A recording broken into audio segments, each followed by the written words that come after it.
Good morning. I'd like to thank you all. I'm getting more feedback, or I'm good now. Okay, good. I'd like to thank you all for the birthday wishes. I'm now 23, a little older than some of y'all think I am. Yeah, getting on up there, almost in my mid-20s. Wow. Yeah. It was a good week, and it was a good birthday. It's been a good year. It really has been a good year for a lot of reasons. It was a good year in general, and it was a good year because, man, let me tell you, this was before I even applied here and tried out here. There were a lot of people that I knew, ministry friends, that would tell me, you know, Aaron, it's all right, you know, you're going to find that starter church. You know, everybody has that first church that doesn't go too well. And let me tell you, I think they were absolutely wrong, right? I was coming into this, I was not going to treat this like so many other people treat it as a starter church. I just think that's a terrible way to start ministry, and it's been really good. I do not view y'all as a starter church. It's been a whole lot better than I would have hoped for, and God has done some good things, and I believe that He's allowed me to grow in the gifts that He's given me, and I hope that, you know, He has used me to benefit y'all. I hope maybe you learned something from this 23-year-old or not. Anyway, that being said, I do want to do a real quick recap of the past few weeks, just so you can kind of see how this is all tying together. A few weeks ago, we took a look at the witness of Jesus, and then in light of that witness, we're either going to believe it or not. However, you got to remember, every single person in here, we all begin from a place of unbelief. And we notice several, you could say, reasons or characteristics of unbelief, with one that seemed to be the primary characteristic in John chapter 5, verse 44. The thing that seemed to be central was, how can we believe if we're just concerned about receiving glory from one another? Right? As long as that's our concern, just receiving glory from one another, we can't really believe in Jesus. And now, before diving into our text today, I want to draw your attention to a few things about this passage and the parallels. I'm going to kind of nerd out a little bit. Some of you will like this information. And speaking of which, there is a handout on the back table where Paul's sitting, and it kind of gives you a parallel of the account of the feeding of the 5,000. All right, so this is, first off, it's the only miracle other than the resurrection that occurs in each of the Gospels, right? And so back on that little table, I have parallel. I not typed it out. I copied and pasted. I changed I bolded some things and I underlined some things so you can kind of see how they're alike and how they're different. So that handout's on that back little table for those interested. And so first, again, this is the only miracle recorded in all four Gospels other than the resurrection. In Matthew, Mark, and John, they record Jesus walking on water immediately after this account, so that got to get you thinking, well, why did they do that? All right, how is this related? How is Jesus walking on water related to the feeding of the 5,000?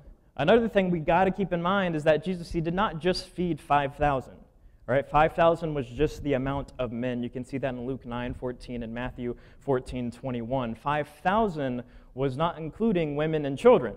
Right, so that number, the number of the amount of actual people fed, could easily be doubled. Right, we're talking 10,000 plus people being fed, and so that makes the story obviously a lot more significant.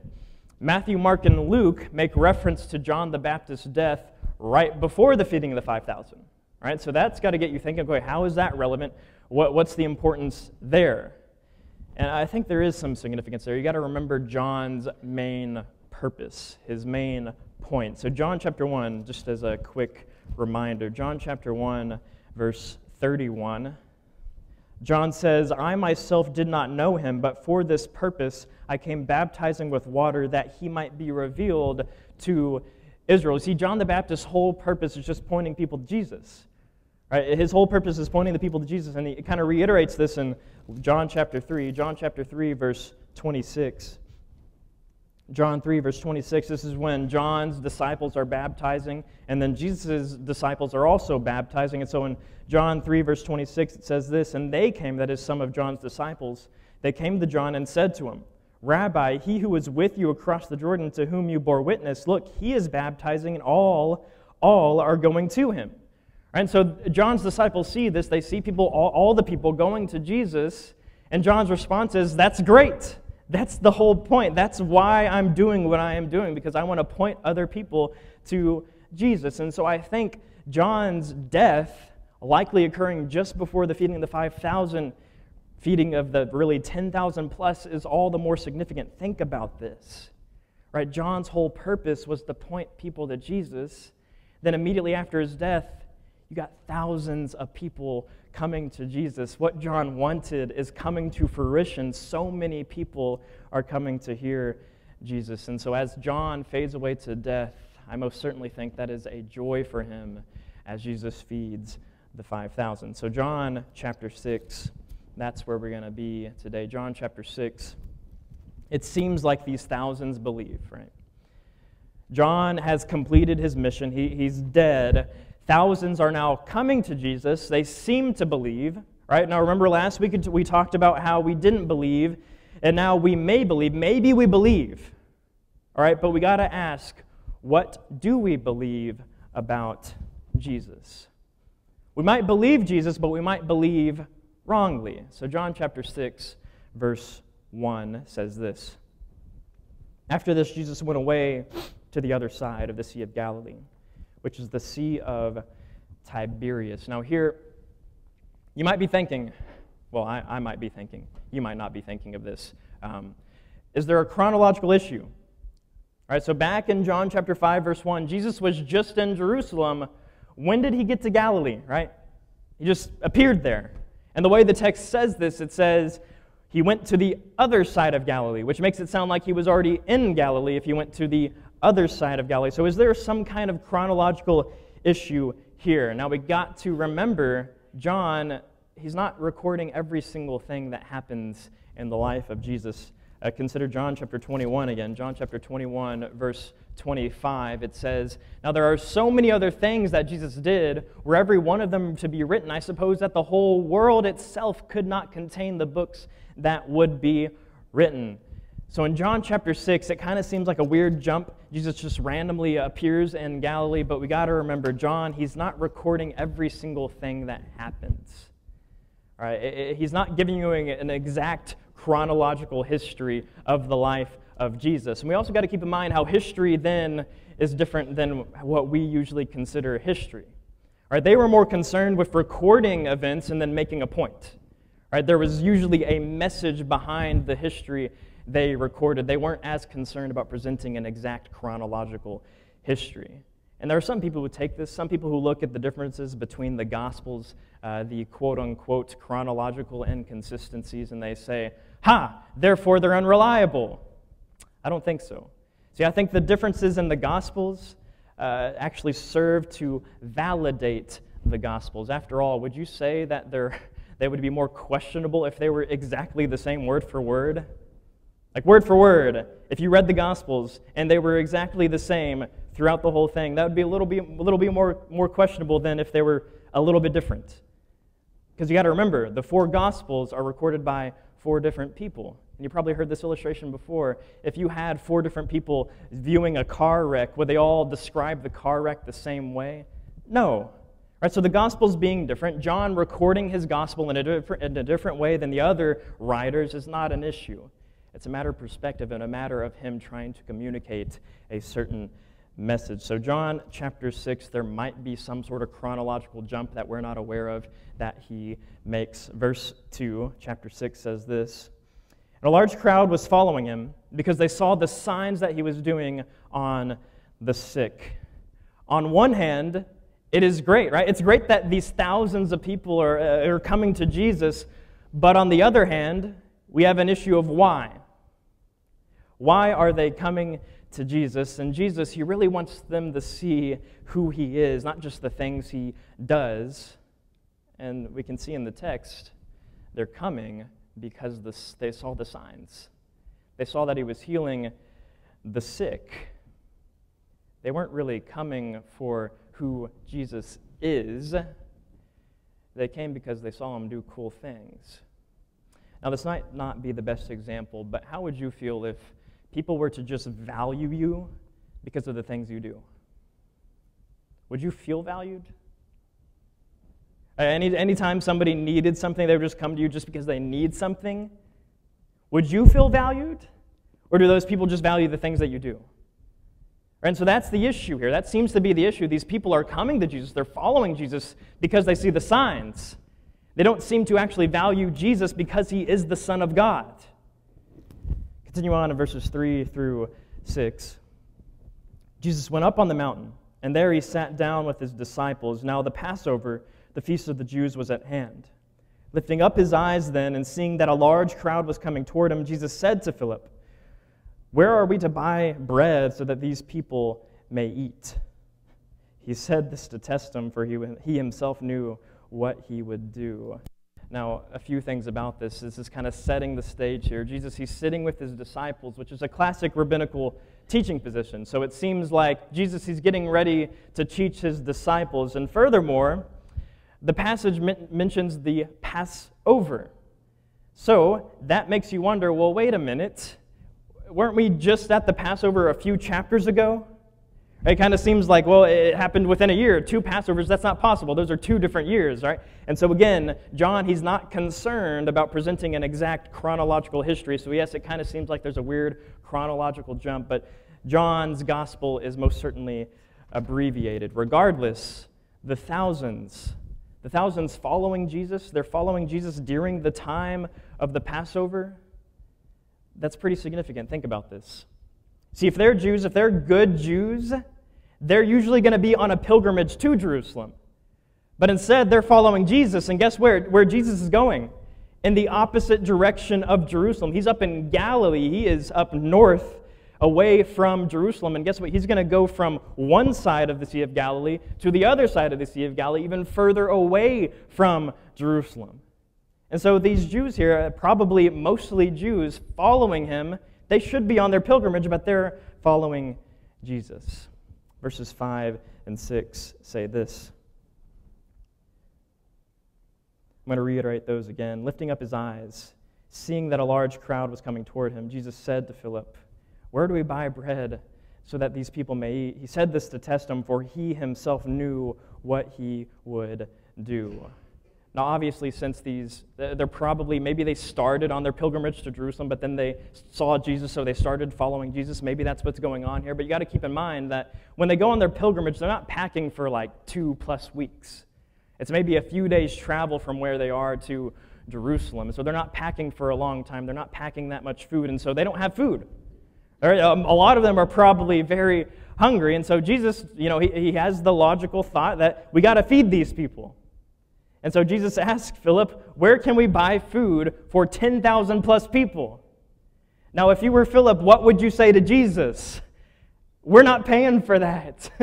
How are we going to pay for 10,000 plus people? How many people in here have enough money to just do that, right? Just pay for food for 10,000 plus people. Nobody in here has that much money to pay for that many people. And Jesus says this perhaps with like a wink. Sometimes I think Jesus is he's joking with them, like, yeah, no, hint, hint. We're not going to buy food. It's going to be on me. The bread's on me, boys, right? No, I don't think that's what goes on here, but look at Philip's response in verse 7. Philip answered him, 200 denarii worth of bread would not even be enough for each of them to get a little. So Philip, he does actually a pretty noble thing here. He considers all they have. Right, so the context, Jesus and his disciples, they had some people support them in their ministry. Right, they had some women who supported them in their ministry so they could travel, and so they had some money, right, to buy food, buy what they need. And Philip considers all they have, right, for their travel, for the food that they need, and he offers it up. So it's actually a pretty noble response from Philip, but that's not what Jesus has in mind. And then Andrew, he has a bright idea, verses 8 through 9. One of his disciples, Andrew, Simon Peter's brother, said to him, "There's a boy here who has 5 barley loaves and 2 fish, but what are they for so many?" So Andrew, he decides to steal from a boy. No, I'm kidding. That's probably not what happens. But presumably, the boy offers up this bread, as a lot of children do, right? Children like to help. They like to offer their help, even if it's not that much. They offer help and it's sincere, right? It's kind of cute, right? They're like, "Oh, I can help," but it's not really helping, sometimes just getting in the way, but they want to help. And so Jesus responds, "I can work with that." Verses 10 through 11, Jesus says this, "Have the people sit down." Now there was much grass in the place, so the men sat down, about 5,000 in number. Jesus then took the loaves, and when he had given thanks, he distributed them to those who were seated, so also the fish, as much as they wanted. Now truly there are a few ways this text could be preached. On the one hand, there's the message that Jesus, he can take what is little, what's seemingly insignificant, and make much of it. There's that sermon, but I'm not going to preach that sermon. What I want to focus on is at the very end of verse 11. It says that Jesus distributed to each as much as they wanted. As much as they wanted. It doesn't say he distributed to each just as much as they were full of, as much as they wanted. Right? If they wanted more than what they actually would need, they could have it. Or if they wanted some food to take on the journey with them, they could have had it. As much as they wanted, not just their fill. And some preachers would take this and turn it into a prosperity gospel. Part of it is true. Jesus could give you plenty. Could. It's absolutely within God's ability to give you an abundance of wealth. That's within His ability. It's absolutely within Jesus' ability to give you more than enough food, more than enough shelter, more than enough clothing. It's within His ability to give you everything you would ever need. That's absolutely possible, but just because it's within God's ability does not mean that that's what He primarily desires for you. See, let me ask you again, what do you believe about Jesus? Do you believe that He's just someone that can give you stuff? Or do you believe that He's somebody that can just come to your every beck and call, fulfill every need, every want that you have? Is the multiplication of bread really what Jesus wants them to focus on? Is that the point of this passage? We're going to kind of answer that next week. For now, I'll go on to verses 12 through 13. When they had eaten their fill, He told His disciples, "Gather up the leftover fragments, that nothing be lost." So they gathered them up and filled 12 baskets with fragments from 5 barley loaves left by those who had eaten. Hold on to verse 13, all right? Hold on to verse 13. We have 12 baskets full of fragments. We're going to kind of address that next week. It's going to be important when we talk about Jesus being the bread. And so what could these 12 baskets represent? For now, go on to verse 14. The people saw the sign that He had done. They said, "This is indeed the prophet who is to come into the world." Now you may think to yourself, well, look, they get it. Or they believe in Jesus. They understand who He is. Hold up a minute. Just one verse later, you kind of get the context here. Verse 15.